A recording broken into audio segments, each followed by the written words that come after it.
उत्तराखंड कांग्रेस के अध्यक्ष करण महरा के बयान पर सियासी तूफान उठा है। बीजेपी से लेकर कांग्रेस के भीतर इसे लेकर तरह तरह की चर्चा हो रही है। आरोपों का दौर चल रहा है, हमले किए जा रहे हैं, निशाना साधा जा रहा है, सवाल उठाए जा रहे हैं। सबसे पहले ये समझ लीजिए करण महरा ने कहा क्या था और बवाल किस पर मचा। एक प्रदेश का कैबिनेट मंत्री, इस प्रदेश का जो विधानसभा भर्ती घोटाले का अपराधी भी है, वो तुम्हारे भाई नेगी की सड़क में पिटाई करता है, तुम्हारा खून नहीं खोलता। क्या हो गया है गढ़वाल के खून? मैं कुंवर सचवान तुम्हारी वीरता को पुकार रहा हूं, मुकेश नेगी तुम्हारी वीरता को पुकार रहा हूं। कहां हो विजय? केवल एसएस नेगी जिंदाबाद, करण महरा जिंदाबाद करने से जिंदाबाद नहीं होगी। भूख रहे हैं दुनिया के लोग कि गढ़वाल के लोगों का खून पानी हो गया है, बेटी मार दी, बेटी का बलात्कार हो गया, वीआईपी के सारे सबूत छिपा दिए, लेकिन गढ़वाल सोया है। मुझे लगा था जब मनीष खंडूरी इस यात्रा को निकालेंगे, लोग घरों से अपने बर्तन छोड़ के, बच्चों को छोड़ के सड़कों पर आएंगे। नहीं हुआ।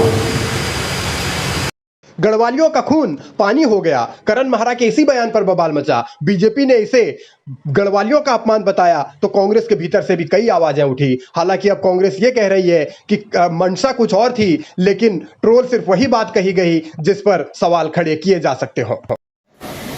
मैं आपसे गढ़वाल के खून से, गढ़वाल की माताओं से, गढ़वाल के वीर लोगों से आज भिक्षा मांगने आया हूं।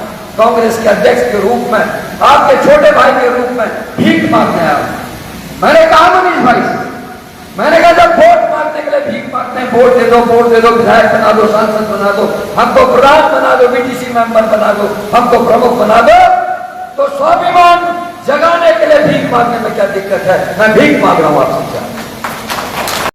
करण महरा ने अपने बयान में जो जो बातें कही उनके जरिए एक संदेश देने की कोशिश थी क्या, या फिर जिस तरीके से बातें कही जा रही हैं कि मंशा सिर्फ गढ़वालियों का अपमान करने की थी और इनको लेकर जो पहलू हैं उन पर भी लगातार अब बहस हो रही है, चर्चा हो रही है, सवाल उठ रहे हैं। करण महरा को टारगेट भी किया जा रहा है, ट्रोल भी किया जा रहा है, लेकिन इस राजनीति के बीच गणेश गोदियाल ने करण महरा का बचाव भी किया है और नसीहत भी दी है। उस वीडियो के सिर्फ एक सीमित अंश को दिखाकर भारतीय जनता पार्टी एक बड़े रीजन में, उत्तराखंड के एक बड़े भूभाग पर, बड़े रीजन में लोगों को जो भड़काने का काम कर रही है। मेरा उन सब लोगों से निवेदन है कि ये सिर्फ और सिर्फ भारतीय जनता पार्टी अपनी पकड़ को कमजोर होते हुए देख ऐसा कर रही है।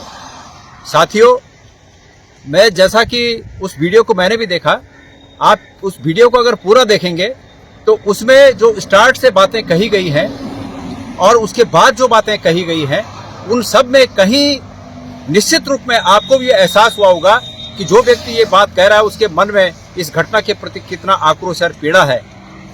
लेकिन भारतीय जनता पार्टी इसको किसी का अपमान बता रही है। ये सच है कि इन शब्दों से निश्चित रूप में बचा जा सकता था।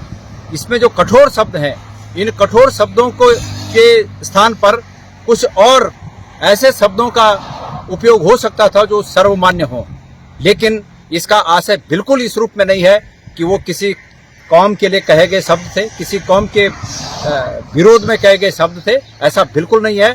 मेरा सबसे निवेदन है कि भारतीय जनता पार्टी के इस भ्रामक प्रचार में ना आए और हम सब उत्तराखंड के लोग एक हैं।